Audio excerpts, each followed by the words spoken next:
Shalom New Life Church, senang sekali bisa bertemu dengan Anda sekalian hari ini. Mari kita bersama-sama memuji dan menyembah Allah. Kita naikkan suara kita angkat suara kita. Karena kita cuma butuh satu alasan, bahwa Tuhan Yesus adalah Tuhan yang baik. Amin. Raise your voice, raise your hand. Yeah.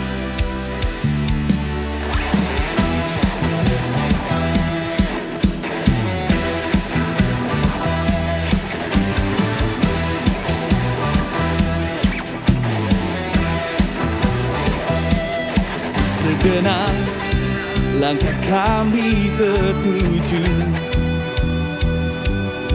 berlari dari segala penjuru, mendekat kepada Sang Penebus, dapati sinar terang yang kudus. Oh Yesus, oh Yesus, Kau berkuasa untuk selamanya.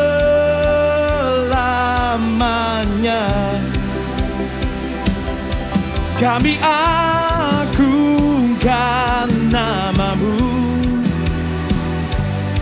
pembebas segala belenggu. Oh, oh, oh, oh. Hanya Yesus Kau satu alasan kami datang untuk menyembah-Mu.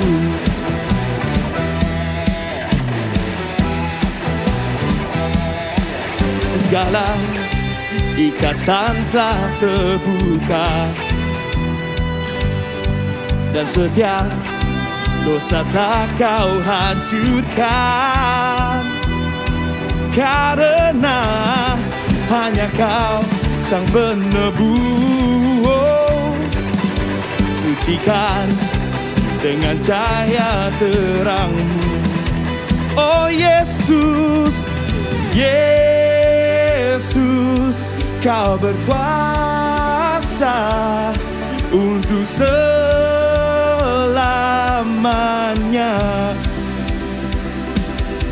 Kami agungkan nama-Mu, pembebas segala belenggu. Oh, oh, oh, oh.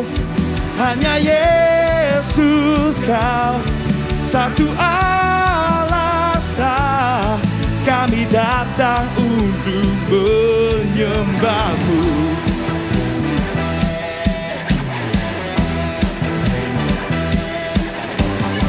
Yesus Tuhan yang berkuasa, tiada yang lain, tiada yang lain. Yesus Tuhan yang berkuasa, tiada yang lain, tiada yang lain. Mari kita sama-sama katakan, oh Yesus, Kau berkuasa untuk selamanya. Yesus, Yesus, oh Yesus, Kau berkuasa untuk selamanya. Yeah, kami agungkan nama-Mu, pembebas segala belenggu. Oh, oh, oh, oh. Hanya Yesus Kau satu alasan kami datang untuk menyembah-Mu. Yeah, yeah. Yesus,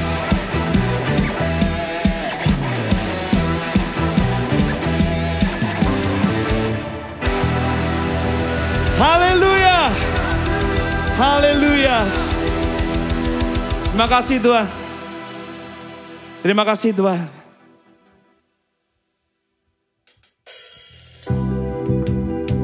Terima kasih Tuhan untuk kebaikan-Mu Bapa. Ini adalah hati Ini pikiran kami, inilah hidup kami Bapa. Hari ini kami mau bawa Bapa. Kami mau ucapkan Bapa, hidup ini adalah bukan milik kami, tapi milik-Mu Bapa. Dan inilah menjadi sukacita hati kami Bapa. Karena Engkau telah menebus kami yang tidak sempurna ini di atas kayu salib. And we are so thankful for it God. Terima kasih Tuhan.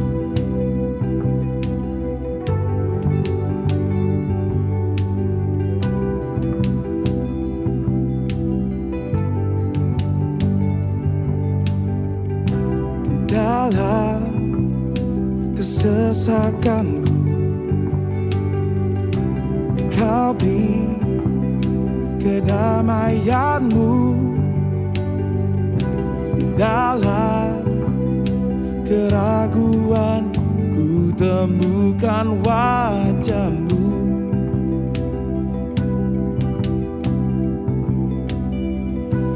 Karena pengorbanan-Mu Kau jadikanku baru. Sungguh ku terkagum, amanku di dalam-Mu Yesus.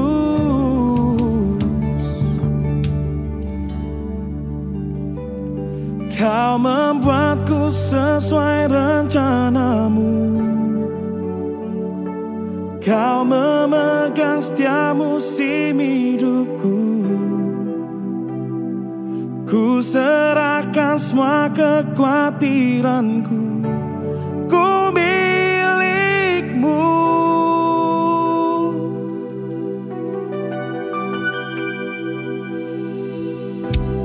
Karena pengorbanan-Mu Kau jadikanku baru. Sungguh ku terkagum, amanku di dalam-Mu Yesus. Kau membuatku sesuai rencana-Mu. Kau memegang setiap musim hidupku. Ku serahkan semua kekhawatiranku. Ku milik-Mu. Yeah. Semua kekuranganku Kau pun tahu. Tetap Kau pandang indah dalam-Mu. Ku angkat tanganku dan berseru, ku milik-Mu.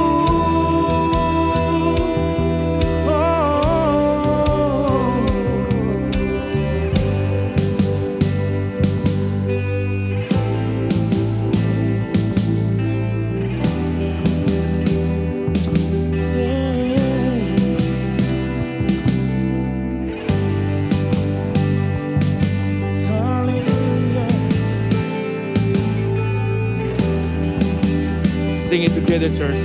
I am yours. I am yours now forever. In your grace, I surrender. You are mine now forever. I'm alive in your wonder. I am yours now forever. In your grace, I surrender. You are mine now forever. I'm alive in your wonder. I am yours now forever. In your grace, I surrender. You are mine now forever. I'm alive in your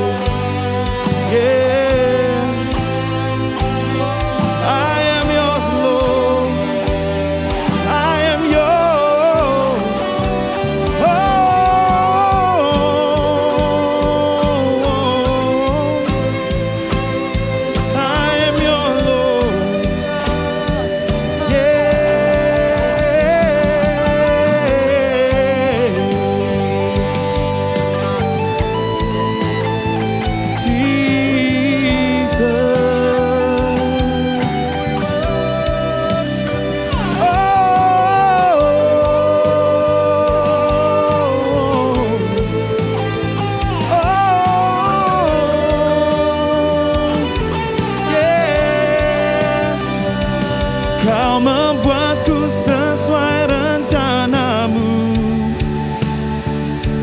Kau memegang setiap musim hidupku. Ku serahkan semua kekhawatiranku. Ku milikmu.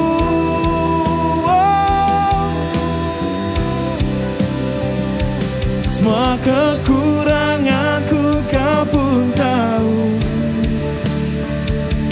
Tetap kau pandang indah dalammu. Ku angkat tanganku dan berseru, ku milikmu. Yeah. Kau membuatku sesuai rencanamu. Kau memegang setiap musim hidupku. Ku serahkan semua kekhawatiranku. Ku milikmu.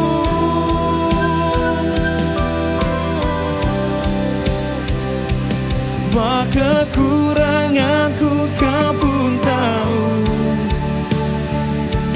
Tetap kau pandang indah dalammu. Ku angkat tanganku dan berseru, ku milikmu. Hey. I am yours now forever. In your grace I surrender. You are mine now forever. I'm alive in your wonder. I am yours now forever. In your grace I surrender. You are mine now forever. I'm alive in your wonder.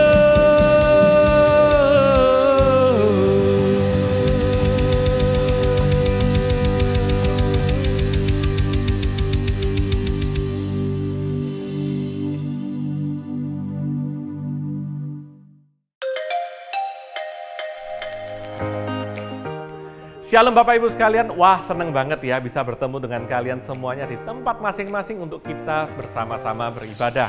Bapak Ibu sekalian, sabar dulu ya. Yang penting sekarang ini kita harus sering berdoa untuk negara dan kota kita tercinta supaya semua keadaannya semakin membaik dan kita bisa beribadah bersama-sama lagi. Nah, sebelum kita mendengarkan firman Tuhan, mari kita dengarkan info-info untuk seminggu ke depan. Anda berbeban berat dan rindu jamahan Tuhan? Ayo, mari kita datang bersama-sama dalam hadiratnya dan mengalami lawatannya di dalam Encountering Jesus bersama Pastor Irwan Alexander. Ingat ya, setiap hari Kamis jam 7 malam live di Instagram dan YouTube New Life Indonesia. Pastor Carsten Mark akan kembali lagi minggu depan dengan pengajaran firman Tuhan. Dan saya yakin ya, kalau Pastor Carsten ini lagi berkhotbah, Anda perlu menyiapkan catatan-catatan kecil nih. Karena saya yakin detil-detilnya akan sangat memberkati Anda. Jangan sampai Anda lewatkan ya. Doa pagi bersama Pastor Irwan Alexander akan diadakan tiap hari Sabtu pukul 8 pagi live on Instagram and YouTube New Life Indonesia. Halo Sobat Muda, jangan lupa ya, live tiap Sabtu jam 4 sore. Kita semua bersama-sama beribadah ya. Nah, minggu ini kita akan bertemu via Zoom ya, so don't miss out. Dan untuk Bapak Ibu sekalian, ibadah New Life Kids minggu depan akan diadakan via YouTube mulai pukul 9 pagi. Nah, untuk info lebih lengkap, Anda bisa DM langsung ke Instagram @newlifekids.indonesia atau menghubungi nomor gereja yang tertera. Dan bagi Anda yang baru pertama kali join ibadah New Life Church atau jemaat yang memerlukan bantuan doa, Anda bisa bergabung di prayer room. Dan akan ada tim pendoa yang mendoakan Anda melalui breakout room yang terpisah melalui Zoom. Prayer Room bisa Anda akses setelah ibadah selesai hingga pukul 12 siang. Oke Church, saatnya kita memberikan persembahan. Saya akan bacakan satu ayat dari 2 Korintus 9 ayat yang ke-10. Ia yang memberikan benih bagi penabur dan roti untuk dimakan, ia juga yang akan menyediakan benih bagi kamu dan melipat gandakannya dan menumbuhkan buah-buah kebenaranmu. Jemaat yang dikasihi Tuhan, saya percaya Tuhan sudah memberikan benih-benih kepada masing-masing kita. Mari kita tabur di tempat yang tepat, sehingga benih tersebut akan tumbuh dan dilipat gandakan oleh Tuhan sendiri dan menghasilkan tuaian baginya. Mari sama-sama kita persiapkan persembahan kita. Anda bisa transfer maupun scan QR Code yang ada di layar kaca. Anda bisa pause video ini untuk mempersiapkannya. Jika sudah, mari kita arahkan kedua tangan kita untuk berdoa bagi persembahan. Mari kita berdoa. Terima kasih ya Bapa untuk kehidupan kami. Terima kasih Tuhan untuk benih-benih yang sudah Engkau sediakan dalam kehidupan kami. Kami tahu kami ada hari ini semata-mata hanya karena kasih karunia-Mu. Saat ini kami mau memberi Tuhan dengan sukacita. Biarlah Engkau sendiri yang memberkati persembahan kami. Pakai persembahan ini untuk pelebaran bagi kerajaan-Mu.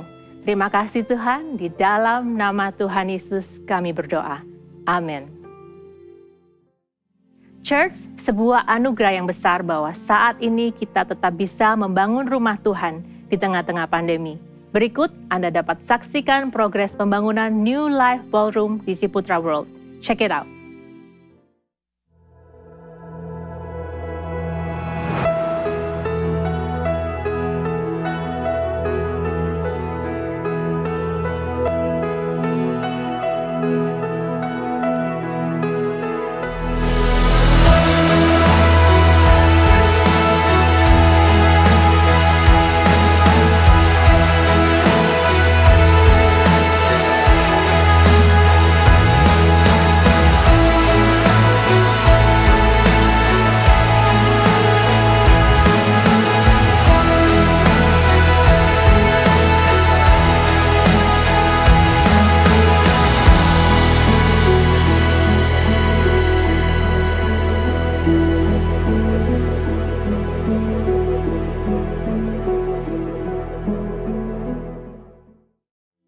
Oke Church, saatnya kita memberikan persembahan pembangunan.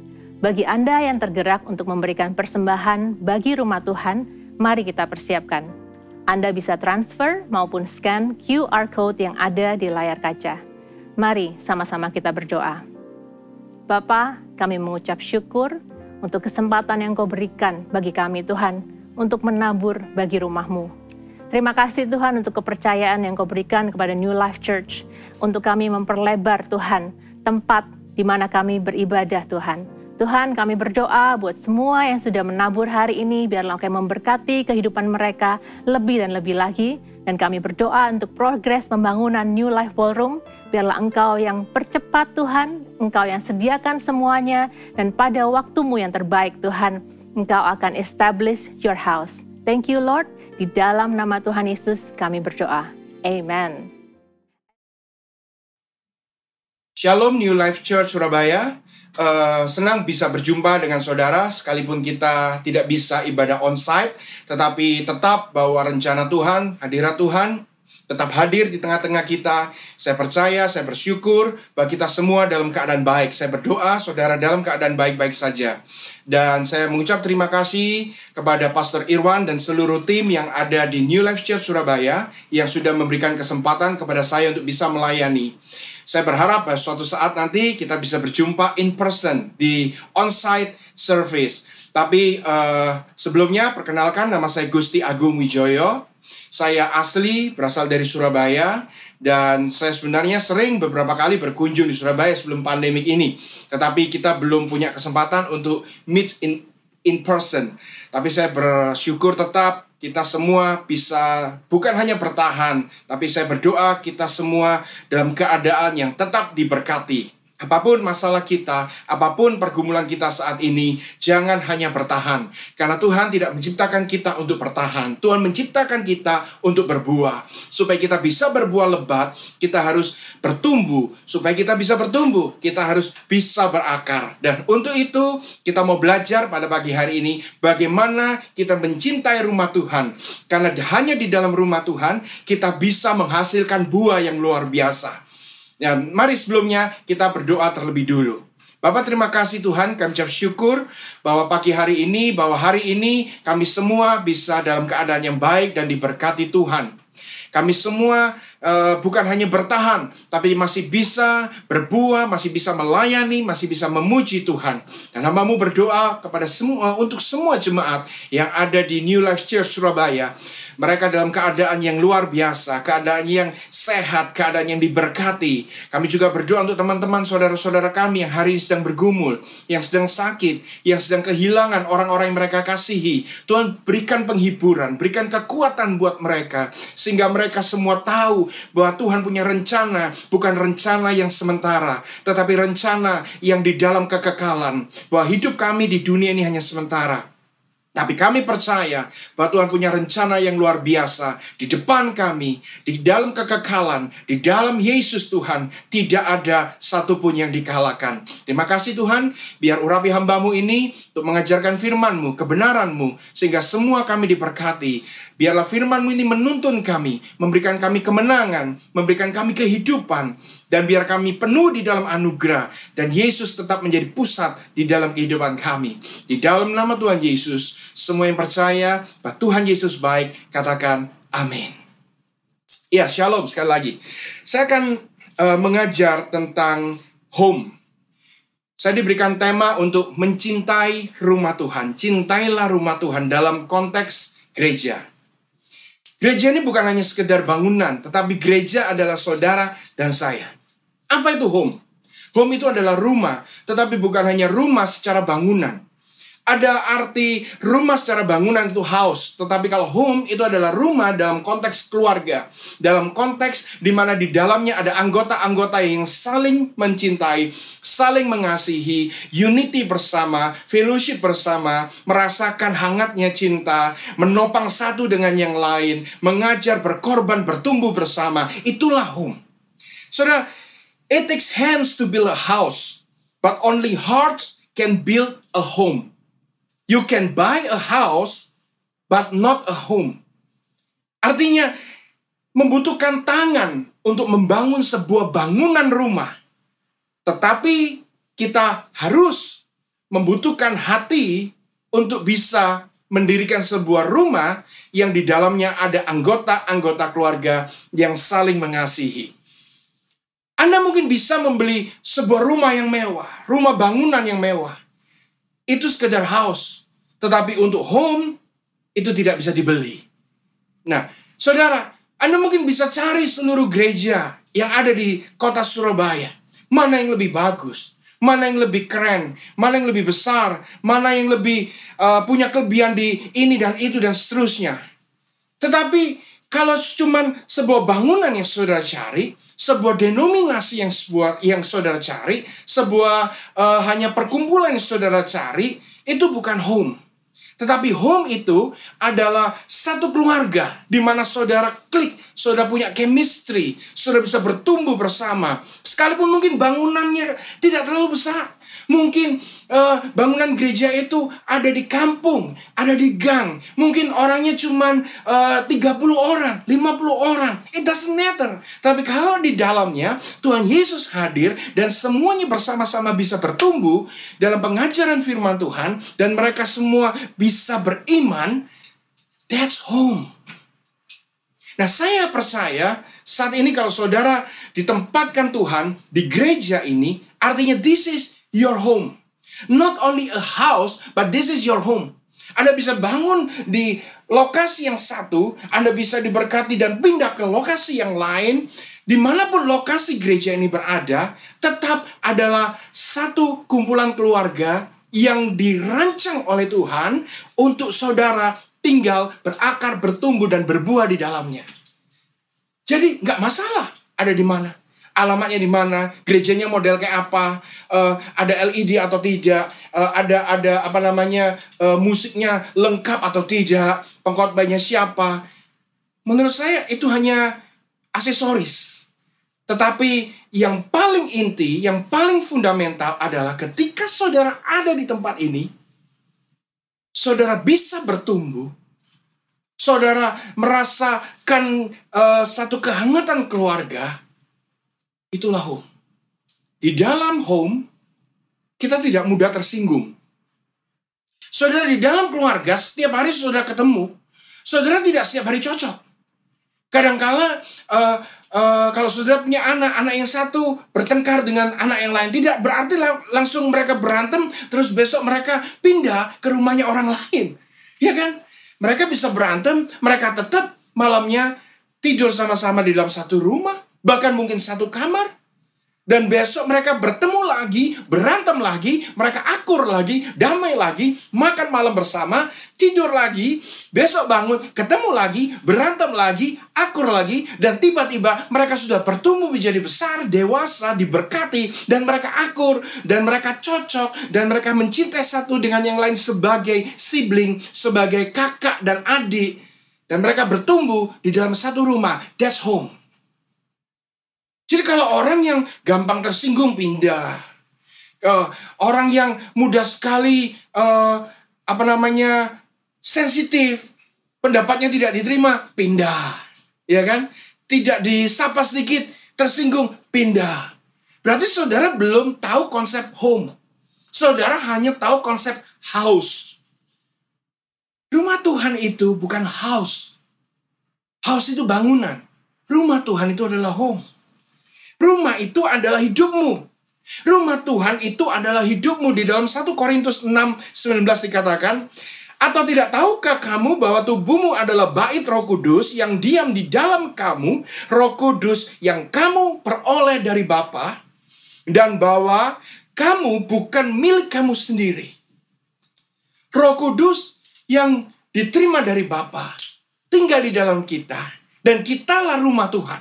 Bukan milik kita sendiri lagi, karena kita sudah ditebus, kita menjadi bait Tuhan, kita menjadi rumah Tuhan, karena Roh Kudus ada di dalam kita. Pertama, siapa rumah Tuhan itu? Rumah Tuhan adalah orang percaya. Saudara dan saya adalah rumah Tuhan. Saudara, bagaimana supaya kita bisa menjadi batu karang yang kuat? Kita menjadi rumah Tuhan yang kuat, yang tidak dibangun di atas pasir, tetapi di atas batu yang kuat. Sehingga ketika ada badai menerpa, kita tetap kuat, kita tetap bisa berdiri. Di dalam Matius 16 ayat 18 katakan, dan aku pun berkata kepadamu, engkau adalah Petrus, dan di atas batu karang ini aku akan mendirikan jemaatku, dan alam maut tidak akan menguasainya. Alam maut tidak akan menguasai rumah Tuhan. Rumah Tuhan secara bangunan bisa dibakar. Rumah Tuhan secara bangunan bisa dirobohkan. Rumah Tuhan secara bangunan bisa dihalangi izinnya. Tetapi rumah Tuhan secara bait tidak ada yang bisa menghalangi. Bahkan maut pun tidak. Karena kita sudah dibeli dan ditebus di dalam kekekalan. That's rock solid. Itulah batu karang untuk menjadi orang percaya yang kuat, yang solid. Kau harus menjadi rumahnya Tuhan. Cintailah rumah Tuhan. Apa itu rumah Tuhan? Yang pertama, rumah Tuhan adalah diri kita sendiri, orang percaya. Yang kedua, rumah Tuhan itu apa? Rumah Tuhan itu adalah kumpulan orang percaya. Saya rumah Tuhan, saudara rumah Tuhan. Ketika kita berkumpul, ini menjadi persekutuan rumah Tuhan. Inilah gereja. Gereja. Umatku yang dulu tinggal di dalam kegelapan, di dalam dosa, keterikatan yang sudah aku tebus, keluar, dan sekarang menjadi imamat yang rajani, umat milik kepunyaanku sendiri. Itulah church, gereja.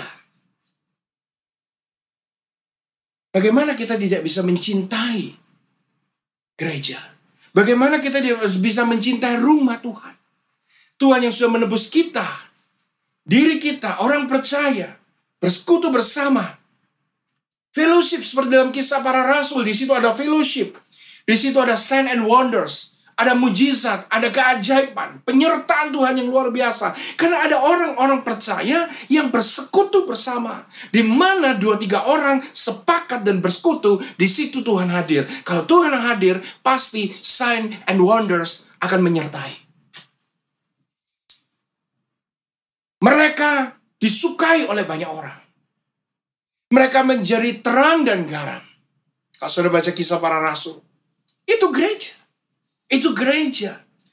Kumpulan orang percaya. Makanya itu dalam Ibrani 10 ayat yang ke-25 katakan, janganlah kita menjauhi diri dari pertemuan-pertemuan ibadah kita, seperti dibiasakan oleh beberapa orang. Tapi marilah kita saling menasihati dan semakin giat melakukannya menjelang hari Tuhan yang mendekat. Menjelang hari Tuhan yang mendekat. Kapan? Tidak ada lagi waktu yang lebih dekat kepada kedatangan Tuhan, kepada hari Tuhan, dibanding dengan saat ini. Ini adalah saat yang akhir dari yang paling akhir. Kalau sudah saat yang paling akhir, dikatakan jangan malah menjauhkan diri dari perkumpulan-perkumpulan ibadah. Ya mungkin kita belum ibadah onsite, but still, karena teknologi kita bisa ibadah online. Saudara bisa hadir bersama-sama. Mungkin kau bisa janjian dengan temanmu kapan bisa beribadah bersama di jam yang sama. Kita bisa saling mendoakan. Atau mungkin di jam yang berbeda kita tetap bisa ibadah, rasakan hadirat Tuhan. Kita bisa saling mendoakan. Jangan malah kita nggak bisa ibadah onsite, ibadah online, kita malah malas-malasan. Kita tunda ibadah. Oh, ibadahnya kan nggak onsite, kan online, kapan aja. Ntar aja deh, ntar jadi besok aja deh, besok jadi nggak ibadah. Jangan jauhkan diri dari pertemuan-pertemuan ibadah sekalipun online. Kita bertemu di udara. Iman kita bertemu. Inilah kuasanya di mana orang percaya saling mendoakan satu dengan yang lain. We worship together. Satu baptisan, satu roh, satu iman. Satu gereja. Tapi keadaanku sendiri sedang tidak baik. Bagaimana aku bisa melayani dan beribadah? Aku lagi nggak konsen, aku lagi nggak fokus. Keadaanku lagi nggak baik, kehilangan pekerjaan, income-nya turun, aku nggak bisa bayar bills. Aku baru saja kehilangan orang yang aku kasih. Bagaimana ini bisa terjadi? Kok Tuhan izinkan? Sehingga aku lihat, mulai kita membanding-bandingkan. Ketika kita mengasihani diri sendiri, biasanya kita mulai membanding-bandingkan. Kok orang yang gak percaya Tuhan malah enak-enak saja. Bisa ngeloyong ke luar negeri, ke Amerika. Malah vaksin, santai keliling jalan-jalan ke Bali, kemana. Sedangkan aku yang tiap hari melayani di gereja. Aku yang sungguh-sungguh sama Tuhan. Untuk makan aja susah. Aku kehilangan orang yang aku kasihi. Why? Firman Tuhan katakan demikian. Kemalangan orang benar itu banyak. Tetapi Tuhan akan meluputkan dan melewatkan dari semuanya itu. Tidak berarti kalau kita ikut Tuhan, kita percaya Tuhan di dunia ini, lalu kita langsung lewat jalan tol bebas hambatan. Tidak ada kesukaran, tidak ada tekanan, dan semua pergumulan pasti ada mujizat. Dan akhirnya kita menjadi Kristen yang haus mujizat. Kristen KKR. No. Ikut Tuhan bukan tentang itu. Ikut Tuhan itu karena kau sudah sadar bahwa kau sudah diselamatkan sekali untuk selama-lamanya. Dan kau sudah ditebus. Dirimu bukan milikmu sendiri, tapi kita adalah milik Kristus. Dan karena itu kita tidak bisa menjauhkan diri dari Tuhan. Kita tidak bisa menjauhkan diri dari rohnya. Dan kita mau beribadah. Kita mau menyembah Tuhan. Kita haus akan hadirat Tuhan. Kita rindu untuk diajar. Kita rindu untuk dimuridkan. Dan akhirnya kita rindu juga untuk melayani. Saudara, Efesus 5 ayat 16. Ini alasannya. Sekalipun keadaanmu tidak baik, kurang baik, stres sekalipun, tetap kita tidak bisa menjauhkan diri dari kumpulan-kumpulan ibadah. Ini alasannya. Efesus 5 ayat 16. Pergunakan waktu yang ada, karena hari-hari ini adalah jahat. Hitunglah hari-hari dengan bijaksana. Pergunakan waktu yang ada dengan baik, karena hari-hari ini adalah jahat. Poneros. Kata jahat di sini adalah poneros. Evil. Dikuasai oleh roh kegelapan, dikuasai oleh kejahatan. Orang makin hari makin jahat, orang makin hari makin egois. Kalau engkau jauh dari Tuhan, kau jauh dari perkumpulan orang percaya, kau akan menjadi serupa dengan dunia. Orang yang tiap hari ke gereja aja bisa katut bahasa Perancisnya. Bisa ngikut. Apalagi kalau engkau jauh dari pengajaran firman Tuhan. Jauh dari worship. Jauh dari ibadah. Akan lebih rentan dengan dunia. Efesus 6 ayat 13. Sebab itu ambillah seluruh perlengkapan senjata Tuhan supaya kamu dapat mengadakan perlawanan pada hari yang jahat itu dan tetap berdiri sesudah kamu menyelesaikan segala sesuatu. Ambillah perlengkapan. Justru karena kita mengalami tekanan, kita butuh senjata.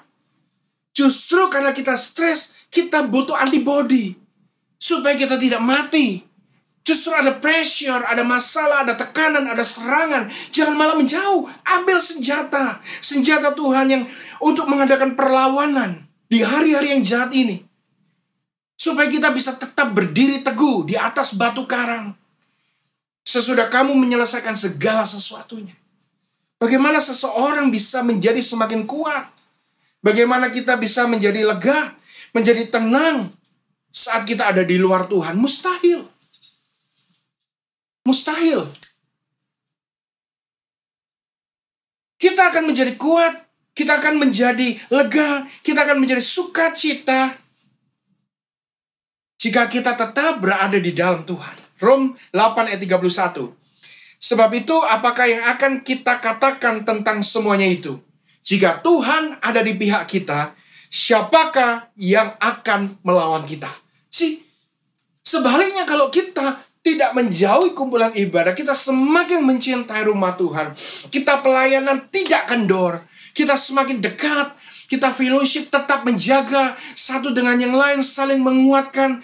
Tetap rajin mendengar pengajaran-pengajaran dari gereja di mana saudara ditempatkan oleh Tuhan. Saudara dimuridkan, saudara dididik, saudara diajar. Disitulah dikatakan, siapakah yang akan menjadi lawan kita jika Tuhan ada di pihak kita? Itulah kekuatan kita sebagai orang percaya. Justru hari-hari yang jahat ini, yang penuh dengan kesusahan, yang tidak ada kepastian, justru di saat-saat seperti hari ini, mendekatlah kepada Tuhan, layani Tuhan, dan cintailah rumah Tuhan. Saudara, ada seorang bernama Yosua. Kita semua tahu siapa Yosua. Saya hari-hari ini kembali belajar tentang Yosua. Saya baca tentang Yosua karena kisahnya yang luar biasa. Yosua ever said, dia pernah berkata demikian.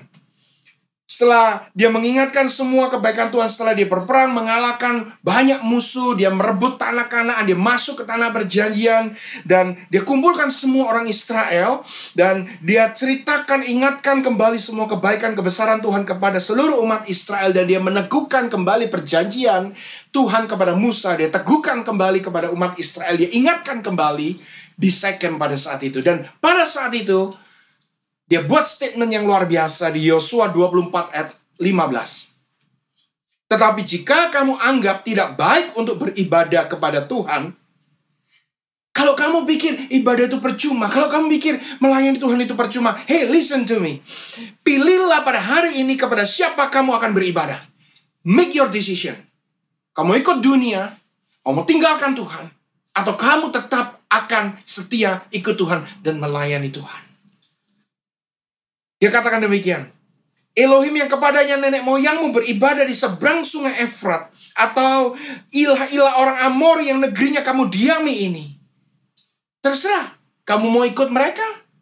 Tetapi dia katakan, aku dan seluruh isi rumahku, kami akan beribadah kepada Tuhan.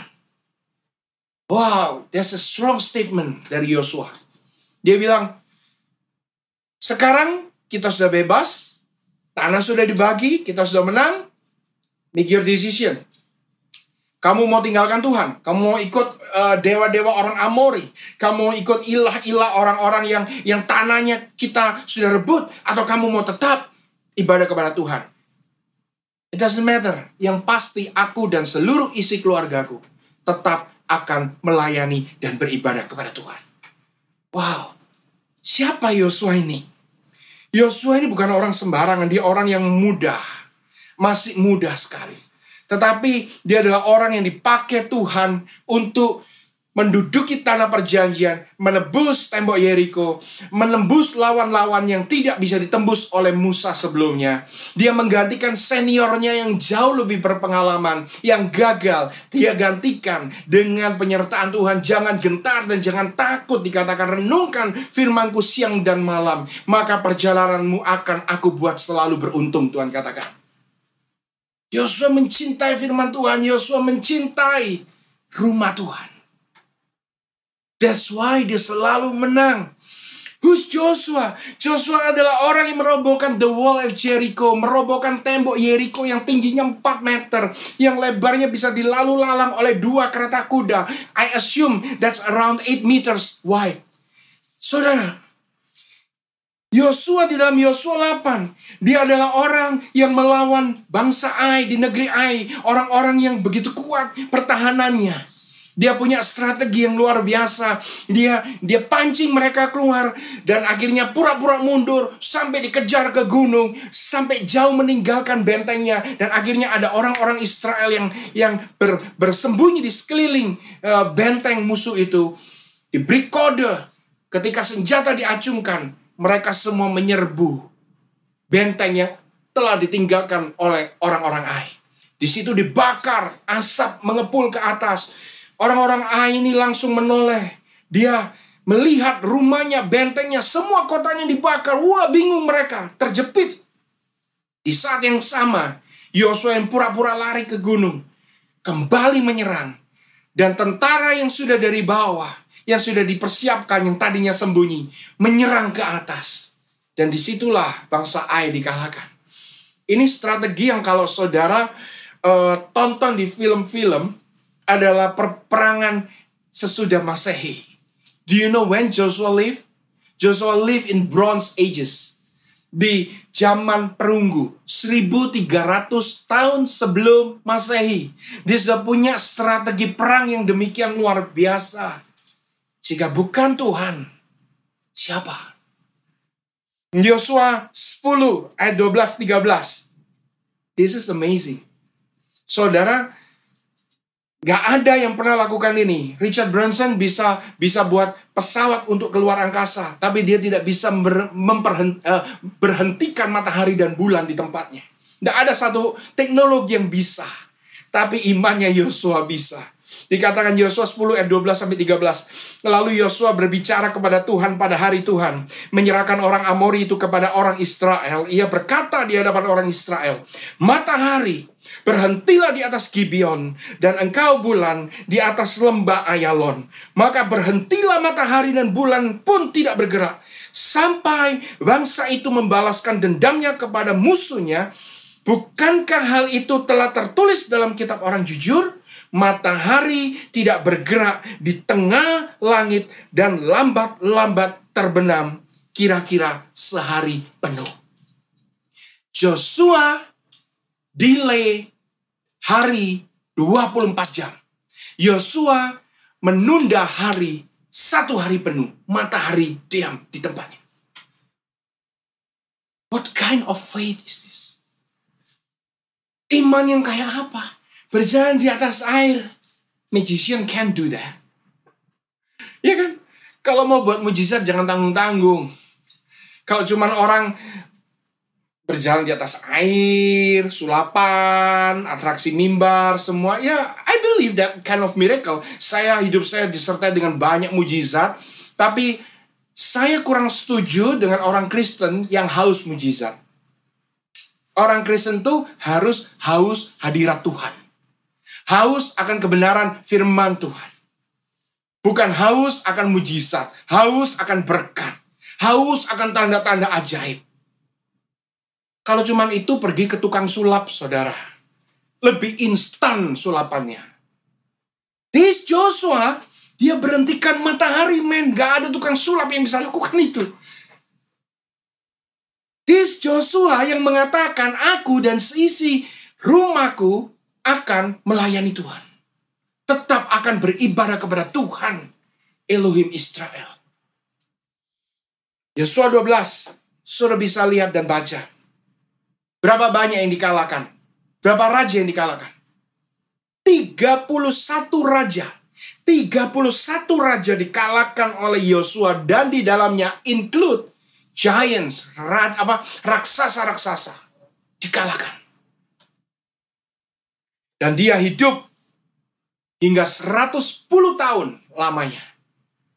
Mati di usia tua dalam keadaan kuat, diberkati, dan dalam keadaan yang menang. Ini adalah orang yang tidak meninggalkan Tuhan. Ini adalah orang yang punya statement tidak akan pernah meninggalkan Tuhan. Kita tahu Raja Daud. Kita tahu Abraham. Dan kita tahu kali ini Joshua. Jadikan Tuhan sebagai pusat dalam kehidupanmu. Bukan sebagai yang pertama ya, tetapi sebagai yang utama. Jadikan Tuhan pusat. The center of your life. Seringkali orang bilang begini. Tuhan tuh peringkat yang keberapa dalam hidupmu? Oh, kalau aku taruh peringkat Tuhan yang pertama. No, jangan ranking Tuhan. Don't put him di dalam rank. Ranking 1 siapa? Oh, ranking 1 Tuhan. Ranking 2 keluarga, istri, dan ranking seterusnya adalah enggak. Jangan taruh Tuhan di ranking. Tuhan bukan ranking nomor 1. Tuhan bukan yang nomor 1, tapi Tuhan yang utama. Kalau kamu bilang Tuhan yang nomor 1, kamu bohong.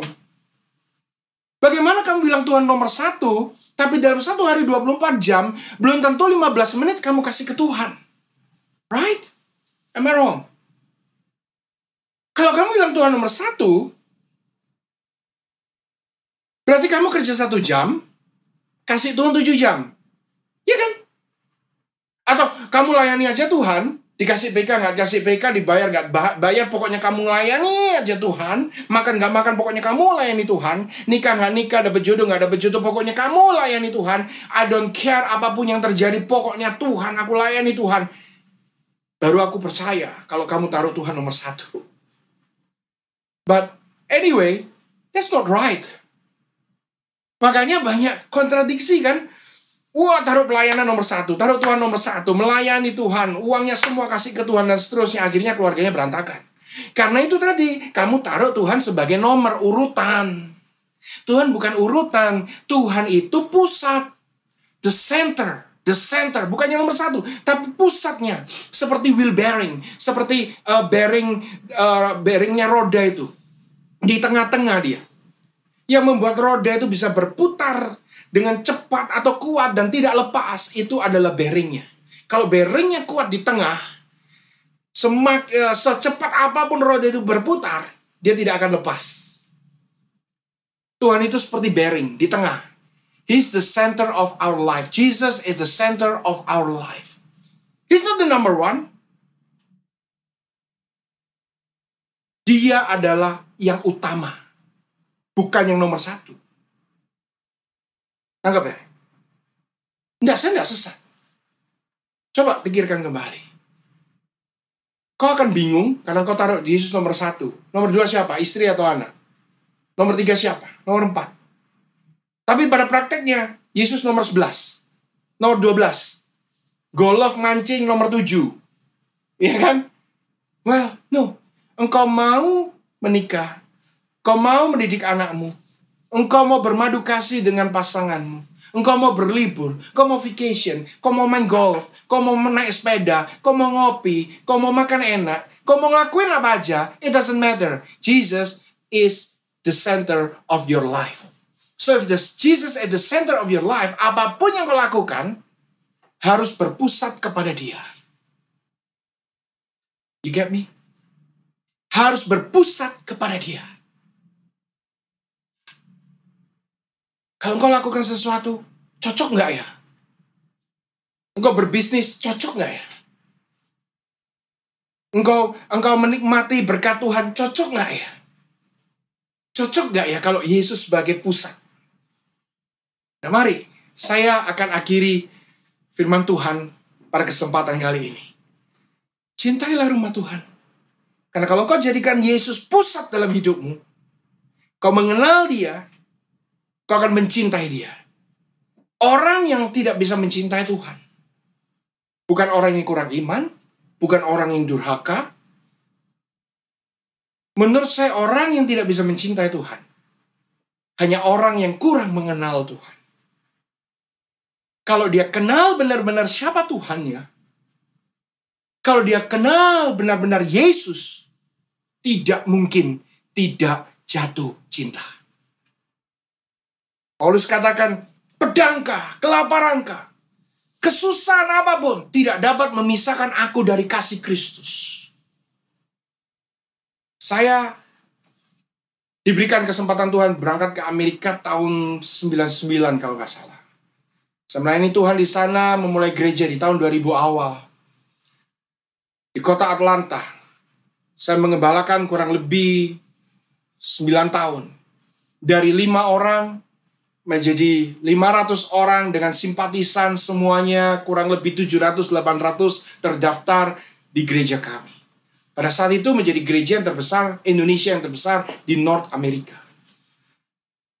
Tapi dalam keadaan yang seperti itu, guncangan juga besar karena saya masih sangat muda waktu dipakai oleh Tuhan. Banyak sekali gejolak, guncangan, serangan, dan saya tidak menyalahkan siapa-siapa. Bahkan saya tidak mau menyalahkan diri saya sendiri. Saya tidak mau menyalahkan siapa-siapa. Saya anggap semuanya itu adalah proses Tuhan. Kesempatan yang Tuhan berikan untuk saya semakin mengenal Dia. Boom. Saya ditipu, izin tinggal saya tidak bisa diperpanjang. Saya harus pulang ke Indonesia. Singkat cerita, di tahun 2010 akhir, saya pulang ke Indonesia bersama dengan istri saya. Dan waktu itu masih satu anak saya lahir di sana yang paling gede. Sekarang udah kembali ke Amerika. Kita pulang ke Indonesia. Di dalam pesawat saya sempat tanya sama Tuhan, Tuhan, why? Yang nipu saya ini gembala loh. Nahan izin tinggal saya loh. Sampai saya melayani Tuhan sungguh-sungguh pun gak bisa. Saya harus pulang meninggalkan semuanya. Dan waktu saya pulang ke Indonesia, gak 1 sen pun uang gereja saya pakai. Gak 1 sen pun uang gereja saya ambil. Saya percaya kalau Tuhan izinkan saya kembali ke Indonesia, Tuhan juga akan pelihara saya. Tapi ada pertanyaan secara daging, kekecewaan. Why? Kalau aku stay di situ, hidupku jauh lebih enak. Semuanya udah settle. Kenapa aku harus tinggalkan semua hanya gara-gara seperti ini? But well, singkat cerita saya sampai di Indonesia. Dan Tuhan bukakan satu persatu. Tuhan ajarkan saya. Dari saya start dari nol.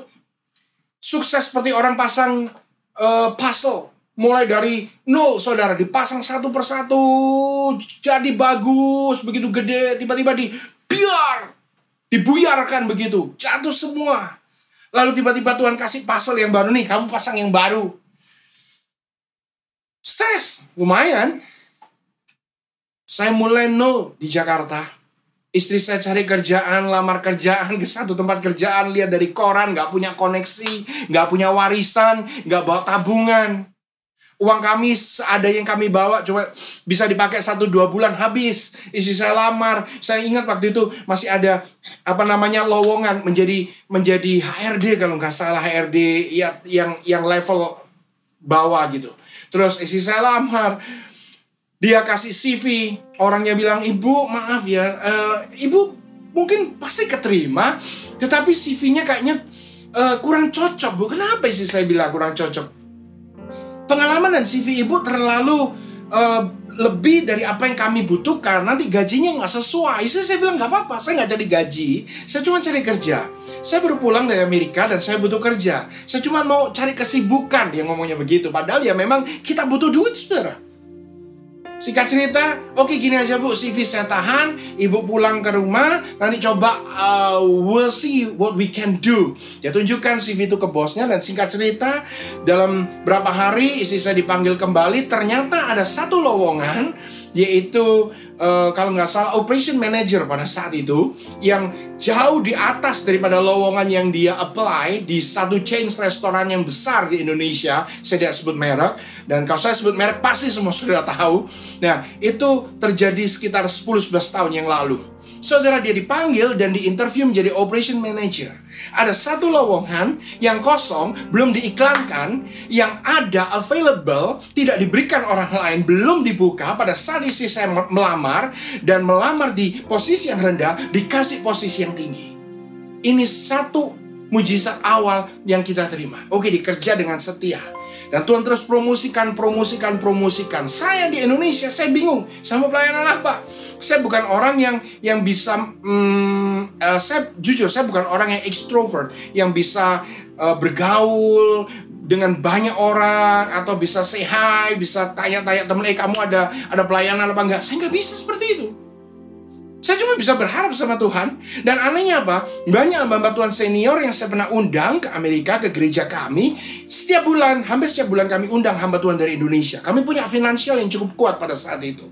Saudara, semua hamba Tuhan yang kami undang, semua bilang, Gung, kalau kamu pulang ke Indonesia, call me, let me know, layani tempat saya, dan seterusnya. Pada saat saya pulang, saudara, saya heran. Mungkin mereka semua rapture. Gak ada satupun batang hidung yang kelihatan. Cuma 1-2 orang senior saya yang masih baik kepada saya sampai hari ini.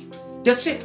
Kalau hari ini saya melayani di tempat-tempat gereja-gereja yang luar biasa yang Tuhan bukakan buat saya, 99% adalah orang yang baru saya kenal di Indonesia. Dengan cara yang aneh-aneh kenalnya. Salah satunya dengan Pastor Irwan. Kami bisa bertemu karena kita punya hobi yang sama. Kita nggak saling kenal sebelumnya, tapi kita bisa kenal dan tiba-tiba akrab, dan this divine appointment. Poin saya adalah, kalau kau jadikan Tuhan sebagai pusat, kalau engkau tetap setia, kalau engkau tetap melayani Dia di dalam keadaan apapun, saudara, saya percaya Dia juga tidak akan meninggalkan kita. Pencobaan-pencobaan yang kita alami adalah pencobaan-pencobaan biasa yang tidak melebihi kemampuan kita. Saya tidak akan perpanjang. Saya berdoa kita semua dalam keadaan yang semakin kuat di dalam iman khususnya. Dan kita mulai setia melayani Tuhan kembali. Yang tadinya mulai kendor, ayo maju lagi. Yang tadinya mulai pikir untung rugi, udah all out di dalam Tuhan. Yang tadinya mungkin pikir-pikir, aduh, mau ibadah aku nggak konsentrasi. Ibadah nggak butuh konsentrasi, ibadah butuh iman. Kalau imanmu klik, otomatis kau akan konsentrasi. Karena ibadah itu bukan ujian. Ujian butuh konsentrasi. Ibadah itu hanya butuh iman, butuh cinta, butuh kasih. Seperti engkau pulang to your home. Kalau sudah pulang ke keluargamu dalam rumah, butuh konsentrasi nggak? Enggak kan? Nggak usah tegang kan? Nggak usah butuh konsentrasi kan? Cuman pulang aja. Mau ngelamun, mau apa juga pulang aja. Yang penting begitu engkau masuk, engkau lihat anak-anakmu, engkau lihat istrimu, engkau lihat suamimu. Di situ ada cinta, di situ ada penerimaan, di situ ada yang saling mendukung. That's home. And I pray New Life Church is your home. Mari kita berdoa. Bapak, terima kasih Tuhan, kami ucap syukur atas kebaikan-Mu. Terima kasih untuk firman-Mu. Terima kasih untuk segala yang terbaik yang Tuhan sudah berikan buat kami. Hamba-Mu berdoa buat semua jemaat, semua pengerja yang ada di New Life, supaya mereka tetap thriving, mereka tetap bangkit, mereka tetap luar biasa di tengah-tengah keadaan yang sukar ini. Tuhan tidak pernah tinggalkan kami. Bahkan Tuhan semakin dekat kepada kami, menguatkan kami, memberikan kami penghiburan, memberikan kami hikmat, membukakan pintu-pintu anugerah yang baru. Tuhan akan ada divine appointment, pertemuan dengan orang-orang yang sudah Engkau utus buat kami. Ada satu kesempatan-kesempatan yang luar biasa. Ada pintu-pintu baru yang dibukakan. Dan kami percaya Tuhan, tidak ada yang mustahil buat-Mu. Kami semua mau menerima berkat-Mu. Mari kita buka hati, buka iman, angkat tanganmu, dan terimalah berkat yang berlimpah-limpah, damai sejahtera, sukacita, penyertaan Tuhan yang sempurna, mulai hari ini sampai selama-lamanya, bahkan sampai Tuhan datang kedua kalinya. Maranatha, Tuhan Yesus memberkati kita semua. Terima kasih semuanya. Kita semua tetap beriman kepada Tuhan, dan saya tetap berdoa, saudara semua dalam keadaan baik, sehat, dan diberkati. God bless you all. Terima kasih sudah bergabung bersama kami di dalam ibadah online kami. Apabila Anda membutuhkan informasi, Anda dapat menghubungi kami melalui Instagram atau call center. Have an awesome week ahead, stay safe, and God bless you.